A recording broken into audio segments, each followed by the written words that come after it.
Oh, hey guys, welcome back to the Witchcraft Cycle Workshop. So, I'm finally getting started on my 87. I've had this about 2.5 years now. Bought it off of a friend of mine, and he was honest with me. It's a good running bike, but once you warm it up, it makes a noise. It's got a very distinct tick to it. At first, it wasn't much too serious, but it was noticeable.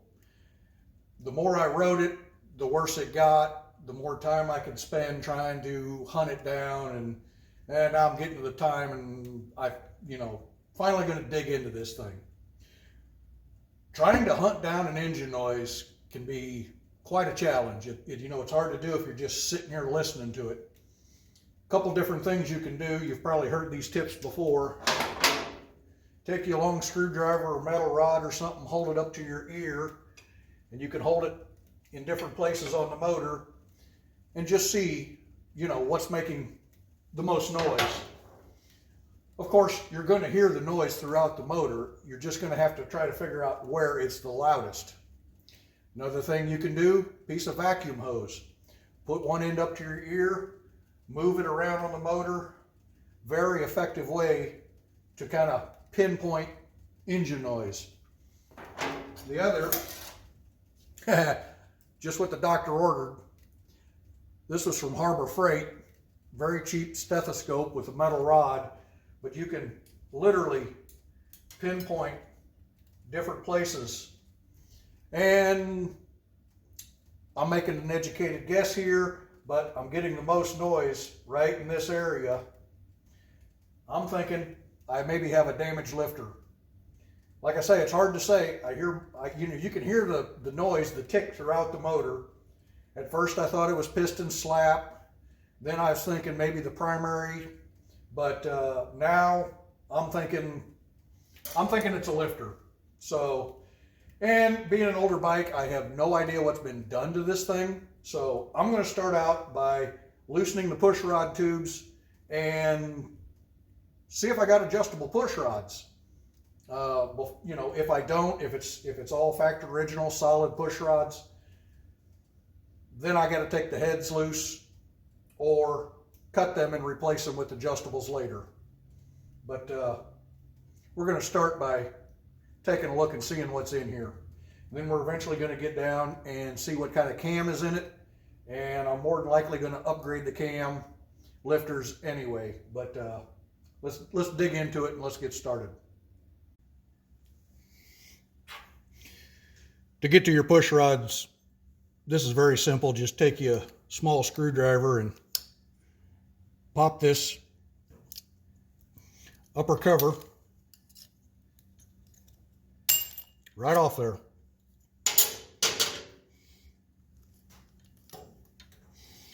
A little stiff, they've been on there forever. There we go.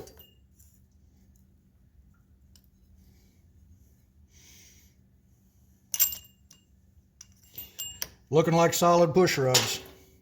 If you have adjustables and you need to hold these up out of the way, simple clothespin will do.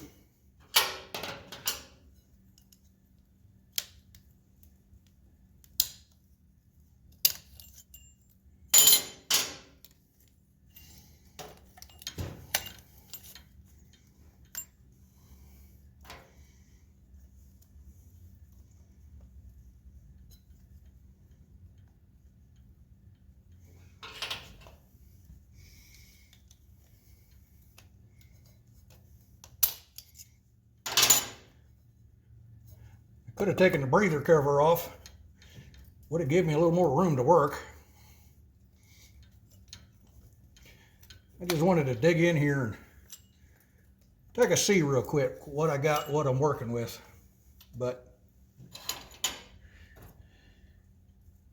looks like the stock push rods,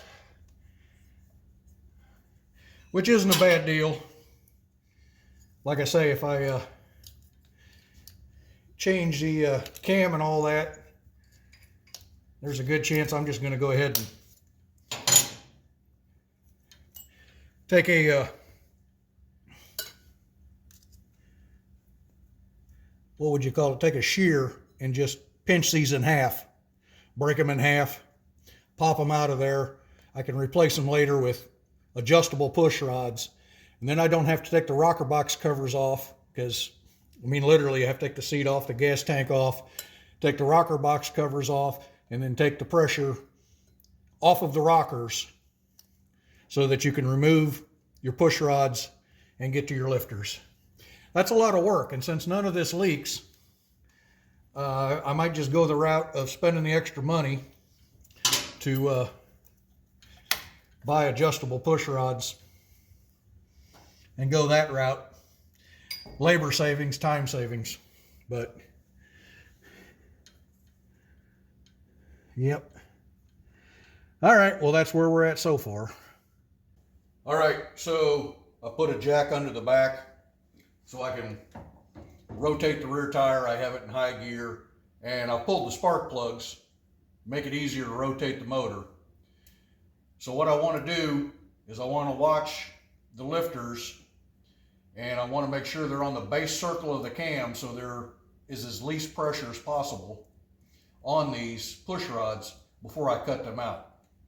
So I'm just going to bounce the tire, and you can watch the push rods moving up and down. When they move all the way down, that's when they're on the base circle of the cam. That's the least amount of pressure on them.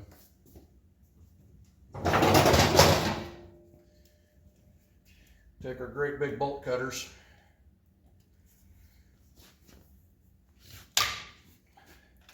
And just pop them in half.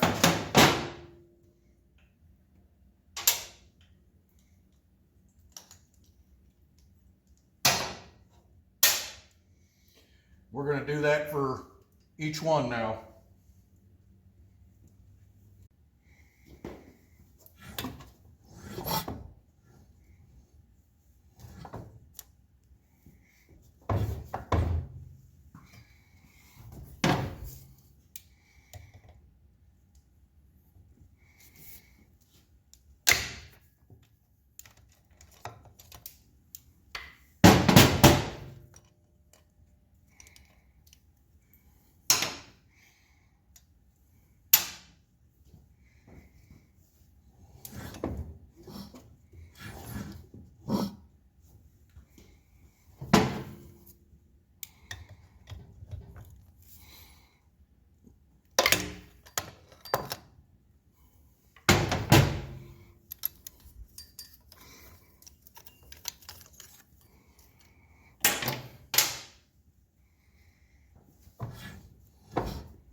In order to get my cam cover off, I will end up having to drop the front exhaust pipe to get to all the bolts and everything. So that'll be the next thing I do, is let's get this front pipe out of the way.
And to get the timing cover off, Looks like these are hex key.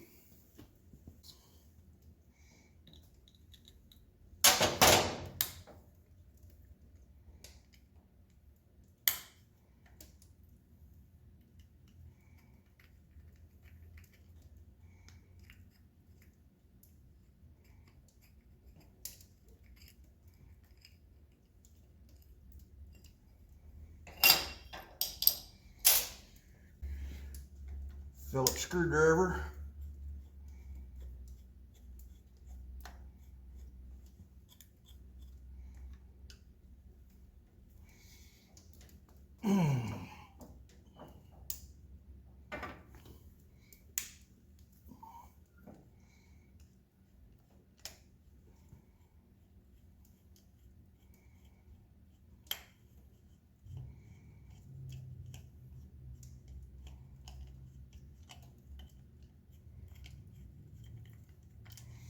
Yeah, and we have an aftermarket ignition system.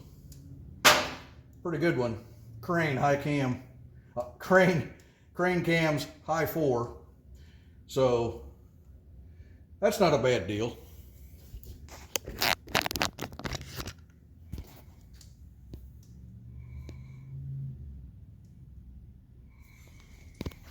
So the bike is not all stock.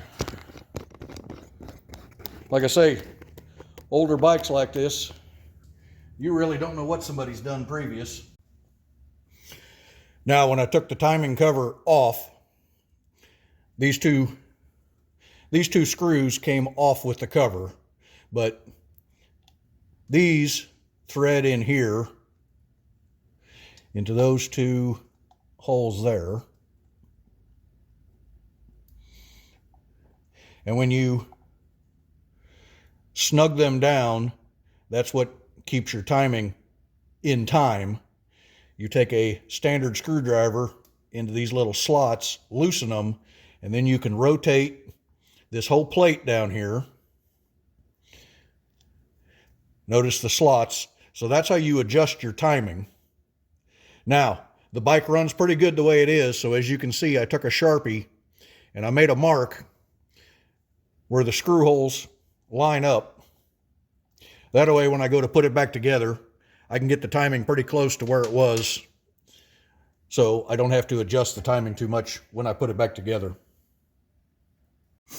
Now I'll move in here real close, and I don't know how well you can see here, but this little notch, and if it shows up on camera, there's a little place where you can stick a screwdriver, and this is how we adjust the timing. So you can move notch to notch to adjust your timing. But for right now, we have to loosen this whole thing up enough to get it out of the way. And it's fairly stuck in there.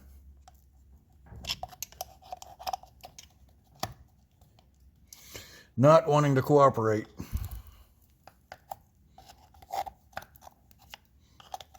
There we go. All right.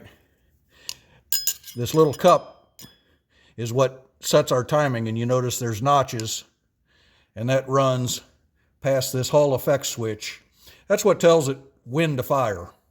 But we have to take this cup out and take that little bolt out before we can pull the whole cover off.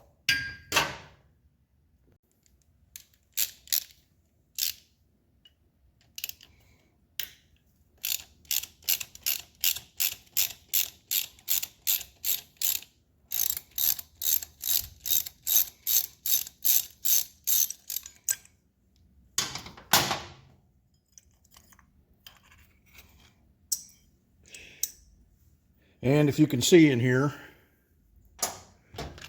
there's literally a notch. This is the end of your camshaft. There's a little notch so that timing plate goes back into a certain position to keep everything in time.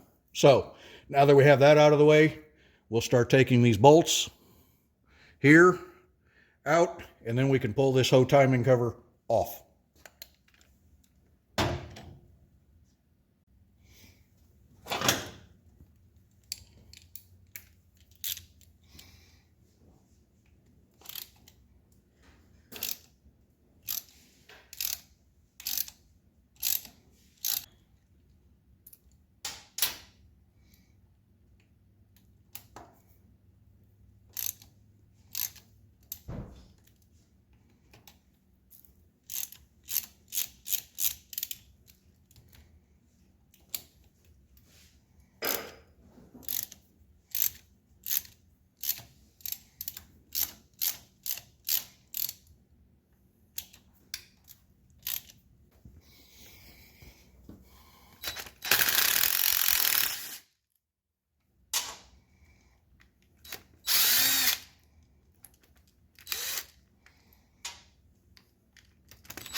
being an older bike, our rear brake reservoir is up here with a little hose.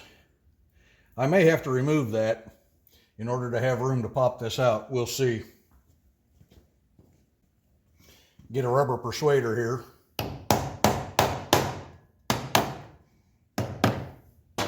Tell you what, better get an oil pan too here. Forgot about that. It's gonna make a mess.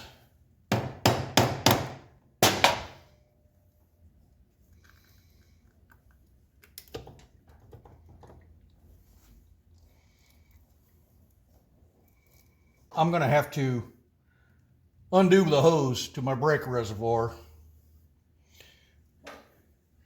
to give me room to get this cover off.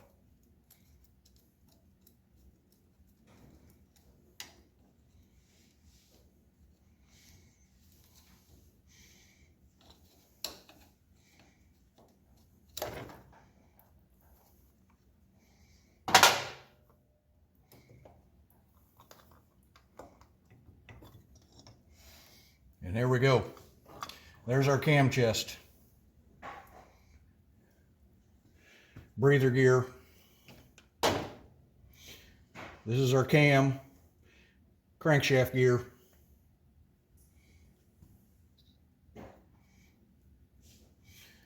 Kind of push up on the lifters a little bit.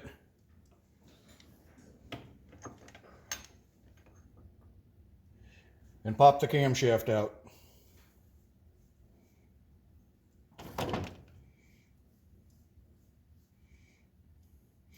I don't see any aftermarket markings on it. It is probably the factory original cam. A lot of times on these you'll see name and numbers on the end here, but looks like it's a factory camshaft.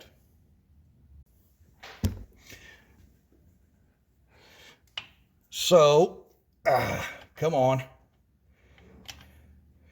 Push a lifter up out of the way, slide the other one out. Yeah, there is our problem. Boy, that is stiff. And you can see how it's off center. So the little needle bearings inside here are gone. That's our knocking noise. That's our clatter. So we're going to have to get a full set of lifters, probably do a cam. You can see how this one's not going to slide out from the bottom, but you can kind of see how this one spins very easily and is centered. And if you compare it to this one's no longer centered. It's been pushed up and out of the way. So goodness gracious, that is bad. So that explains our clattering noise. So, all right,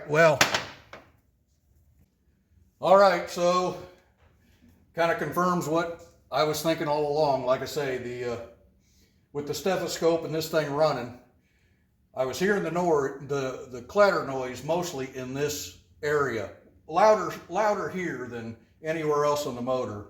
And unfortunately, these old Evos are known for the little needle bearings going bad in the lifters.